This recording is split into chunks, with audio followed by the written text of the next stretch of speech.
So on my last two features, I worked closely with Southampton Solent University, and we worked with students. They were on the crew. So some of the staff at Solent invited me in to try out their virtual production stage, their big LED volume, and shoot a short film on there over the summer while the uni was empty.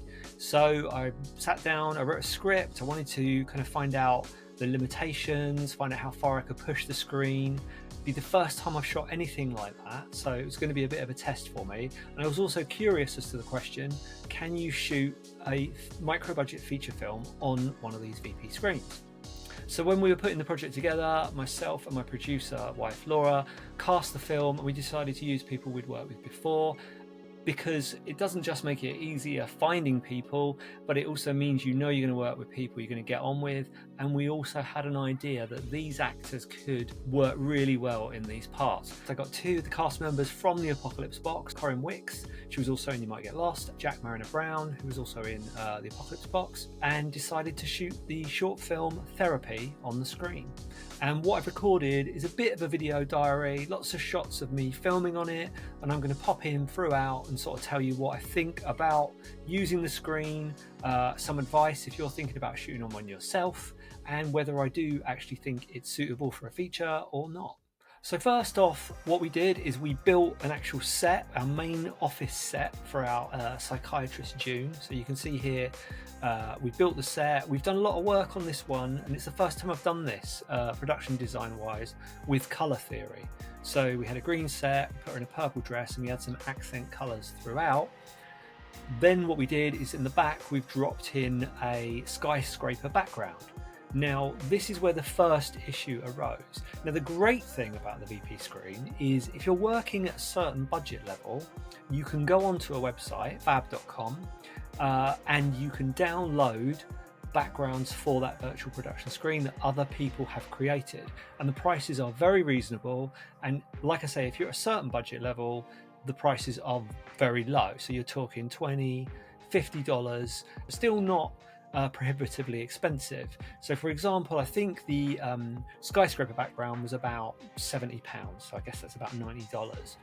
What that gives you is a complete environment that you can move around 360 degrees, up, down, left, right, pick the exact background that you want within your production. So we had this skyscraper background.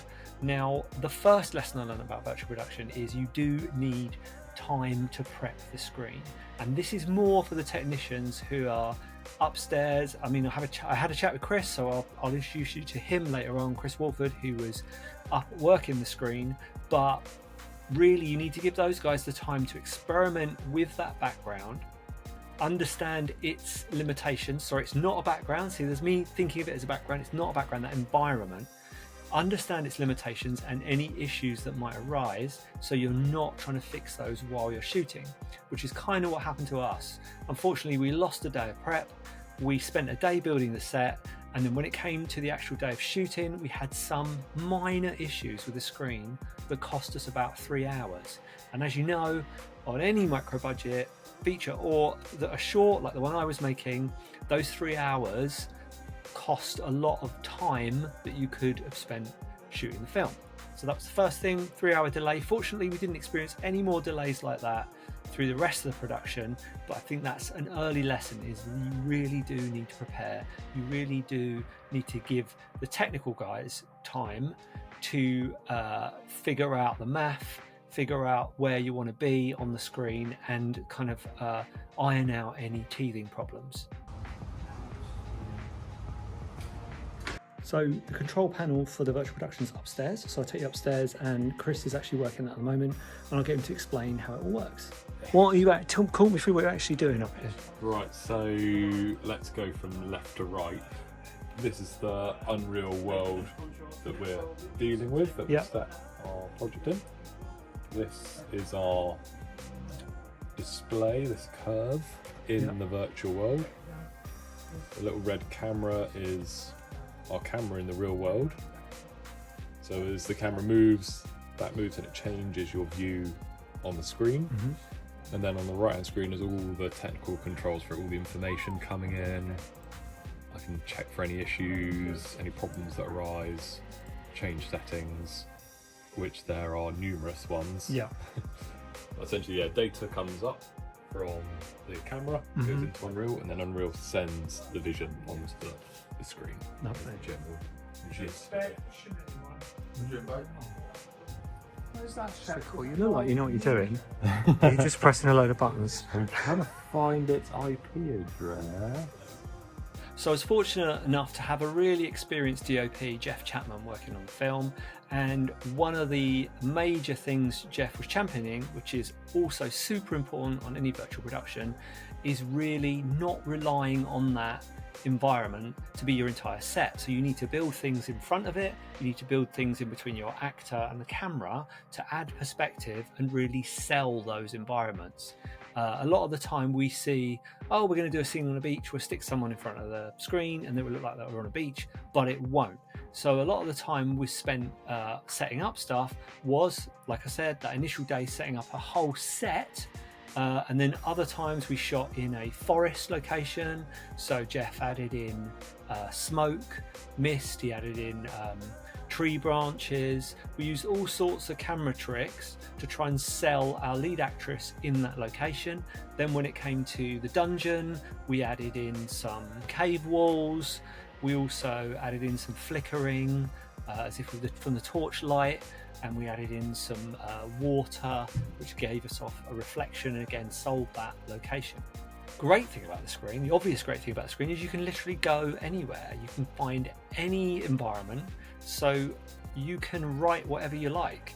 Lighting is really important. Thank God Jeff knows what he's doing, because what you're doing is you're looking at your environment, you're looking at your set and your location, and you're figuring out where that light's going to come from, so it all matches up, it's all the right color temperature, and again you can sell that background as real within your story. Right, we're back. It's day 2. Yesterday was a very long day because we had some technical issues in the morning, which is something that I'm just learning as a thing, virtual production. Obviously if the screen goes wrong or if there's any issues or artifacts on it, there's not really a lot I can do. So we're sort of at the mercy of all of the different settings on the screen. Oh, the light's getting ready to go on. Hopefully you can still see me.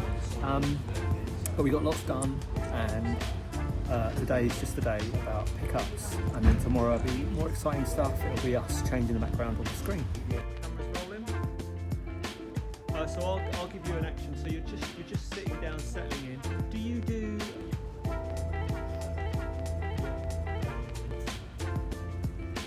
And then. Right, we have reset for the nightmare version of our set. The good thing about the virtual production studio is you've got all these lights mounted on the ceiling that are programmable. Jeff, talk to me about what we're doing. Give me a bit of a BTS, what we're up to. We've lit for a crazy world of flashing colours and madness. Flashing colours and madness. That'll do. And we're just currently waiting for the screen to boot up, which is part of the course, I think. As you can see, loading up right now. We've got these lovely lights up here that do all the work for us. And look at the painting.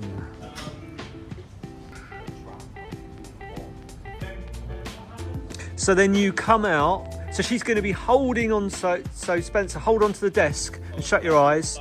Yeah, lean forwards. Bit more dramatic than that. That's it. And then as she opens them, we sweep backwards. Oh, and the plant moves on its own. Doo-doo-doo. That was spooky.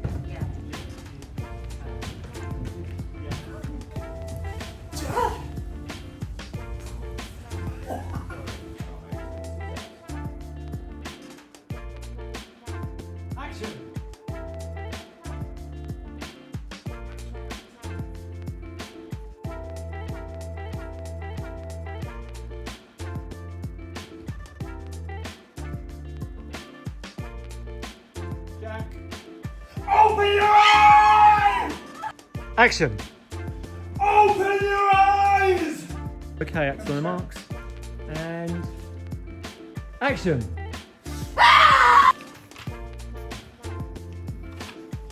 James. That's what's happening.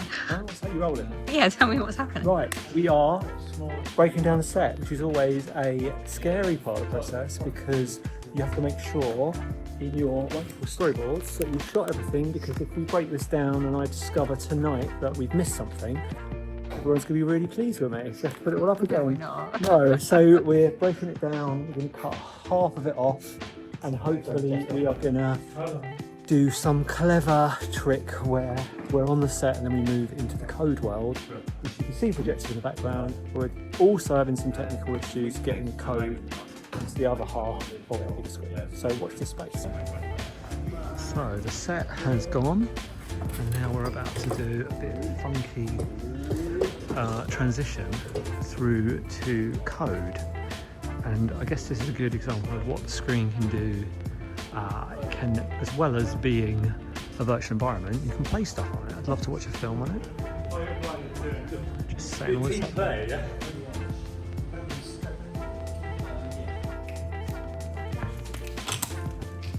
Action! Open your eyes! Now. Cool. Camera 1 ready? Camera 2 ready? Focus ready? Sharp. And so we're not going until she screams, all right? Smooth your hair, please. Lovely. I think the only way it changed the way I film was probably more influenced by the fact that we were effectively on a soundstage. So I'm used to shooting micro-budget features on location, so I'm very much limited by the environment we've chosen as our location. Being in that soundstage environment, it's a controlled environment. We're not worrying about weather, we're not worrying about noise interruptions. We've got lots of lighting either built into the room or that we can bring in and set up, and there's a lot of space for crew. So I'd say having shot it on that virtual production screen, it kind of felt similar to a movie I made called Bane, which was filmed on sets we'd built. So it's very much that kind of soundstage feeling. As far as performance and working with actors, I don't think it changed that much. I think maybe positioning and blocking is more critical, particularly if you want to get the right angle and the right shot. You want the lighting to look right with the actress. You'd have to ask Corrinne if that was an issue for her, but it did allow us to do things that would be very difficult if I wanted to do them in a real world environment. I think the other thing that I've done with this short, which I wouldn't normally do, is I've tried to keep the amount of shots lower. So what I'm trying to do is really lean into the fact that we can move around in this environment, so not rely on cuts to get me out of problems, think more about smooth movements. Right, beginning of day 3, this morning we're going to have someone, our actor over here, Jag, about to jump off a building. So we're trying to find, in the virtual space, we're trying to find the backdrop that suits that. And also Jeff's trying to sell that with the lighting and the props. Obviously, if you were shooting on a micro budget, it would be quite difficult to save money on this particular area of your budget. I mean, I am told that there are screens like this popping up all over the place, especially at universities, and that big companies that do own them often have them not being used for a period of time in between the bigger jobs, so you might be able to get a reduction on price there. So that cost is probably going to be for the hire of the screen, but also the expertise and personnel to come in to show you how to use it or to work with those virtual environments.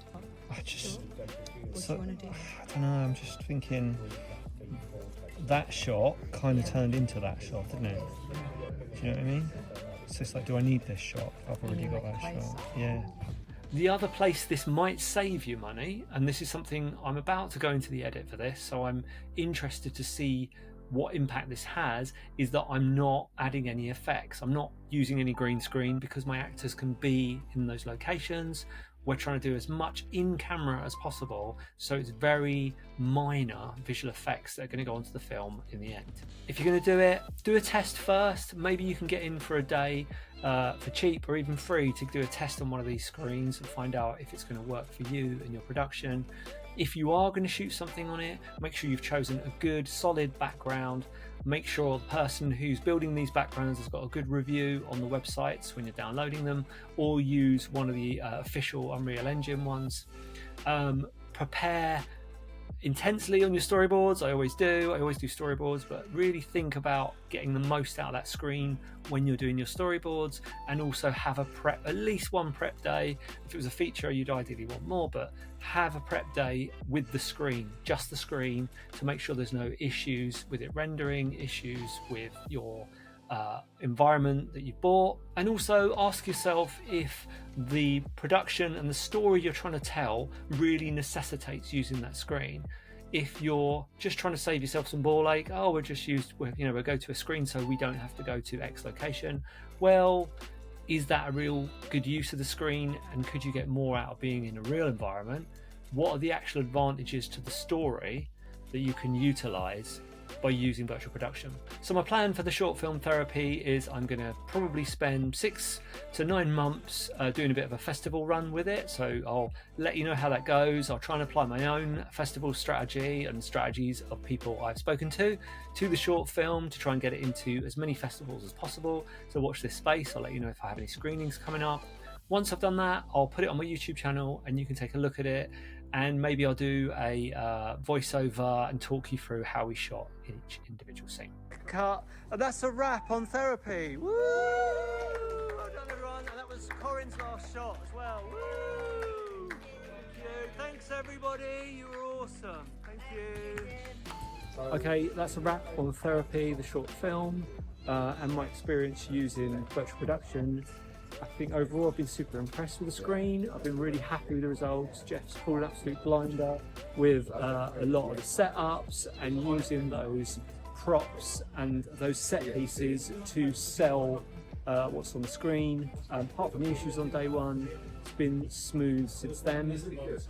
Do I think this is suitable for a micro budget feature? Probably not, because unless you've written something contained that suits one location, and that's not going to need a lot of tweaking, because once you've set it, it's beautiful, it's easy to use, especially a sunset. You haven't got to worry about the sun going down or any weather. But I wouldn't want to shoot something that had lots of different locations, lots of scene changes, because I think that might be more time consuming than actually running and gunning and going out to a location. I hope that was useful. If you're interested in learning more about virtual production, then check out my episode with Phil Griffiths from FrameSync, where he talks about virtual production, and I asked him all those questions a while back I didn't know the answer to, so I really pump him for information about that, the limitations, what you can do with it, and how far you can push it. See you on the next one.